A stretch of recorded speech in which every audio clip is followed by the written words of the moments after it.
မင်းသားရဲ့လိုင်းမော်ကတငယ်ချင်းနေ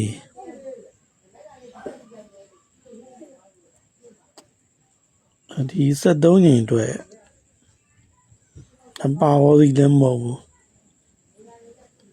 သူဝစီလည်းမဟုတ်ဘူးတတရဩစီလည်းမဟုတ်ဘူးအရန်ကနန်းလေးတစ်ခွက်ပေါ့နော်အရန်ကနန်းလေးတစ်ခွက်ကိုတင်ပြပေးပါမယ်မဆိုင်မင်းသား site တွေကတခြားကြည့်ပေါ့နော်ဒီလို site မျိုးတောင်မှအရန်ကနန်းပဲသုံးတယ်နော်အပါဝစီတို့ဒူဝစီတို့ဆိုရင်ဒီတဲ့အများကြီးမြင်နေပေါ့နော်ကျွန်တော်ရိုက်မဲ့ထဲမှာပါမာလေးတွေကိုကွက်ပြမယ်နော်အများကြီးမပြအောင်14ချိန်မှာဘရိတ်လေးလို့ဖြစ်တယ်အဲ့ဘရိတ်လေးရဲ့နောင်နဲ့နှစ်ဦးမှာဘရိတ်9ဘရိတ်5ဒီနှစ်နော်အဲ့ဒီနှစ်ခုရိုက်မဲ့ထဲမှာပါမယ်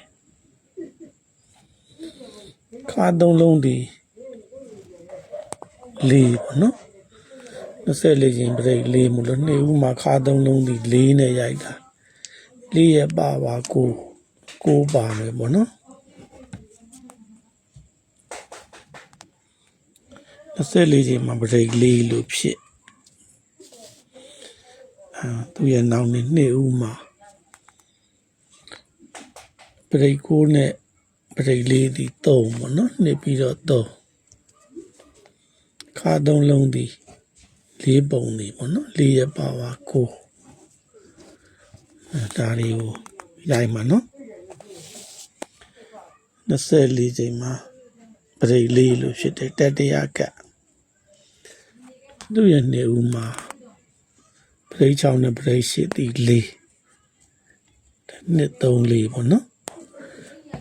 ပရိတ်လေးမလို့ခါသုံးလုံးဒီ4ရပါပါ9နဲ့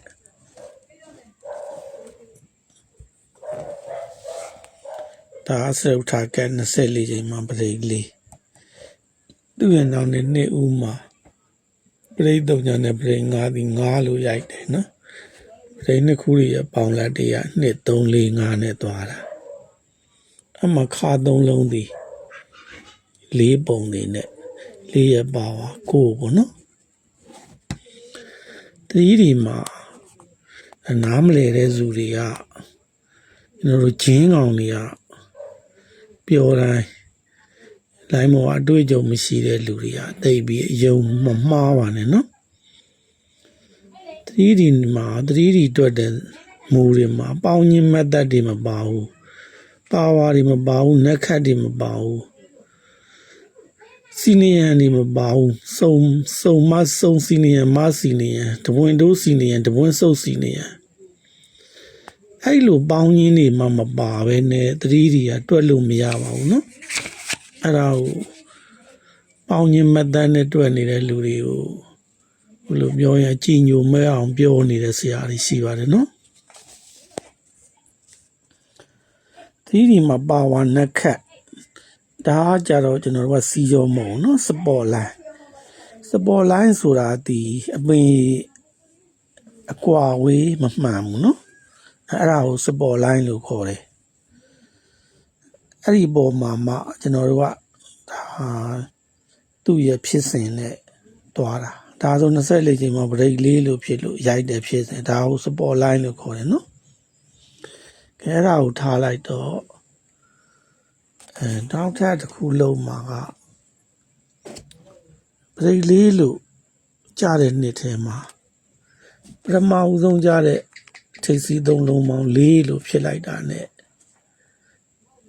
ဒီခွန်ရယ်6ရယ်ခွန်ရယ်ဒီ3ညလို့ပုံနေဖြစ်တာ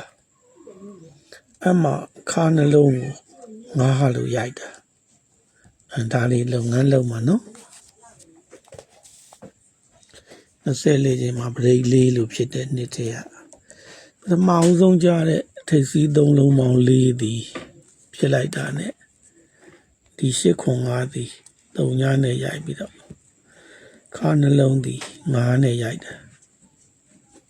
ဒါပုံနေမနော်24ချိန်မှာပရိတ်4လို့ဖြစ်တဲ့နှစ်ထဲမှာပထမအဆုံးကြတဲ့ထိပ်စီး3လုံးပေါင်း4သည်ဖြစ်လိုက်တာနဲ့ဒီမှာခွန်ရ9ရ4ရသည်3ညခါနှလုံးသည်9နဲ့ရိုက်တာ24ချိန်မှာပရိတ်4လို့ဖြစ်လိုက်တာနဲ့ပထမအဆုံးကြတဲ့ထိပ်စီး3လုံးပေါင်း4အဲ့ဒီကနေမှဒီမှာ596ဒီ3ညပုံလေးနဲ့ဒီမှာခါနှလုံးဒီ9နဲ့ရိုက်တာ3ည9ဖြစ်စဉ်နဲ့ဒီမှာကျွန်တော်တို့ပေါက်ခဲပါတယ်နော်မှန်မာတွေလည်းပေါက်ပါတယ်ဒီလိုအတွက် site တွေကဘယ်ဆရာစီမှာမြင်ရမှာလဲဗျာကျွန်တော်တို့ပေါင်းခြင်းမက်သက်နဲ့ပေါင်းတဲ့ဆရာတွေကဘယ်လောက်ထိမြင်တယ်ဆိုတာဒါလက်တွေ့ပါပဲနော်အခုကျွန်တော်ပြမှာအဲ့ဒါတွေပါမှာမလို့ပြတာနော်ဗလိုင်းကြီးပြတာမဟုတ်ကဲအခုပြမယ်ဖြစ်စဉ်ကပရိတ်4ကနေဒီနေ့2နှစ်3နှစ်4နှစ်ကျော်နေတယ်မှာပေါ့နော်ကိုခါလို့ကြားလိုက်တာနဲ့တူအောင်ပါပရိတ်3ညနဲ့ပရိတ်3ညဒီ3ညလို့ရိုက်ပြီခုနကတော့ကျွန်တော်တို့ရိုက်ခဲ့တဲ့ဒီ3ည9ဖြစ်စဉ်နေလာပြီနော်24ချိန်မှနေပြီးတော့ပရိတ်4ကနေ1နှစ်3 4နှစ်ကျော်လိုက်တာနဲ့ပထမဦးဆုံးကြားတဲ့ကိုခါရဲ့အောင်မှာပရိတ်9နဲ့ပရိတ်1သည်3ညဆိုပြီးတော့ရိုက်ပြီခုနကကျွန်တော်တို့ရိုက်ခဲ့တဲ့3ည9ဖြစ်စဉ်ပေါ့နော်24ချိန်မှာပရိတ်4 1နှစ်3 4နှစ်ကျော်လိုက်တာနဲ့ပထမဦးဆုံးကြားတဲ့ကိုခါရဲ့အောင်မှာပရိတ်9နဲ့ပရိတ်3သည်3ညလို့ရိုက်ပြီ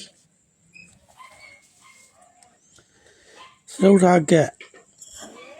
ပရိတ်4ကနေ1နှစ်2နှစ်3နှစ်4နှစ်ကျော်လိုက်တဲ့ချိန်မှာပထမဦးဆုံးကြားတဲ့ကိုခါရဲ့အောင်မှာပထမဦးဆုံးကြားတဲ့ကိုခါရဲ့အောင်မှာရောက်ပြီနော်ရောက်ကပရိတ်နှစ်ခုရဲ့ပေါင်းလိုက်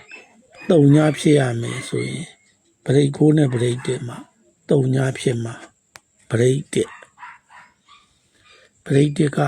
ဒီတစ်ပယ်မှာပြစ်ပယ်လို့မရအောင်နော်အဲ့ကဏ္ဍတွေကပရိတ်နှစ်ခု3ညဖြစ်တာတော့သိပြီကဏ္ဍတွေချပေးတဲ့စနစ်ကလည်းလှတယ်ဒီ3လုံး4လို့ပြလိုက်တာနဲ့3ညရိုက်တယ်နော်ဒီ3လုံး4လို့ပြလိုက်တာနဲ့3ညရိုက်တယ်ဒီ4လုံး4လို့ပြလိုက်တာနဲ့3ညရိုက်တယ်ထိပ်စီ4လုံး4လို့ပြလိုက်တာနဲ့3ညရိုက်တယ်ဒီကိုးတွေကဘယ်ဟာကိုးတွေတော့မသိမှဆိုလို့နော်ပရိတ်4ရဲ့ပါပါကိုခါလို့ကြားလိုက်တာနဲ့ပရိတ်နှစ်ခု3ညပရိတ်4ရဲ့ပါပါကိုခါလို့ကြားလိုက်တာနဲ့ပရိတ်နှစ်ခု3ညပရိတ်4ရဲ့ပါပါကိုခါလို့ကြားလိုက်တာနဲ့ပရိတ်နှစ်ခု3ညပရိတ်4ရဲ့ပါပါကိုခါလို့ကြားလိုက်တာနဲ့ပရိတ်နှစ်ခု3ညဒီအဆင့်ကိုကျွန်တော်တို့ကအရန်ပဲကစားတာပါနော်ဘလောက်လှတော့ညာ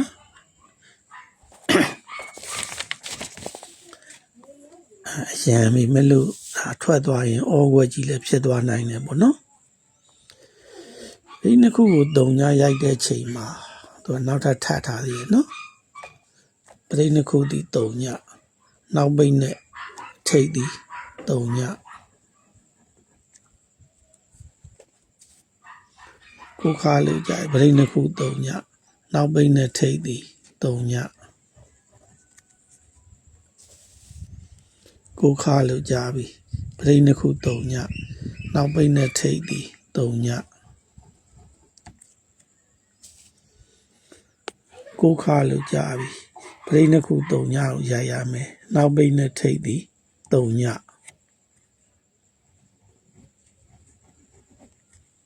နော်နောက်ထပ်တစ်ခါကိုခါလို့ကြားပြီပရိတ်နှစ်ခု3ညနောက်ပိတ်နဲ့ထိတ်ဒီ3ညရှေ့ပေါင်း9နဲ့နောက်ပေါင်း1ဒီ 3ည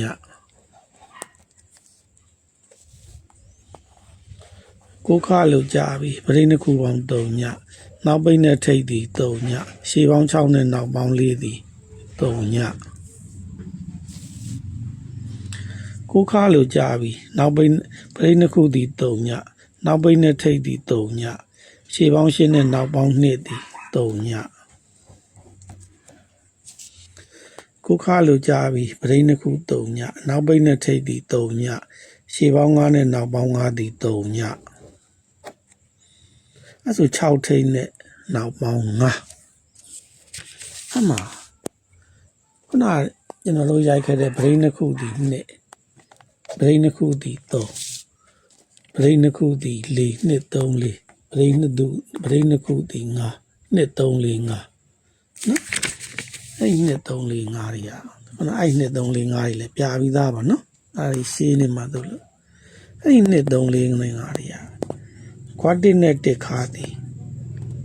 2ခွာခွန်နဲ့6ခါသည်3 2 3နော်2 3ပြီးတော့ခွာ3ညာနဲ့4ခါသည်4 2 3 4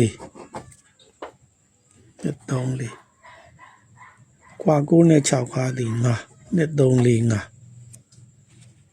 နော်6ထိပ်နဲ့နောက်ပေါင်း9 6ထိပ်နဲ့နောက်ပေါင်း9ပရိတ်10ခွဲကို6ခါနဲ့ပါဆိုတော့ဒါကျွန်တော်66ကိုတဲတစ်ခွဲထဲကြားတဲ့ line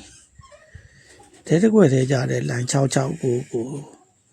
ဒါဒီ line ကိုရန်ခွဲအနေနဲ့ပဲပါဟောလည်းမဟုတ်ဒူဟောလည်းမဟုတ်နော်တတိယဟောလည်းမဟုတ်ပါဘူးရန်ခွဲလေးတစ်ခွဲအနေနဲ့အမှန်မှားတွေကိုပို့ထားတာဒါလေးကို line မတင်ပေးလိုက်ပါတယ်နော်ဒီတစ်ပတ်မှာပါဟောတွေဒူဟောတွေပရိတ် line တွေကျွန်တော် line မဟုတ်တင်မှာမဟုတ်ပါဘူးနော်ဟုတ်ဒုတိယ6လ9000မှာနော်ဟုတ် line မဟုတ်ကျွန်တော်တိတ်တင်မှာမဟုတ်ပါဘူးနော်ပါဟောဒူဟောတာဟောဒီ line မဟုတ်တင်မှာမဟုတ်ပါဘူးနော်ဟုတ်ရန်ခွဲလေးတစ်ခွဲကိုတော့တင်ပေးလိုက်ပါတယ်ဗျာဟုတ်ကျွန်တော်မင်းထပ်တာပါ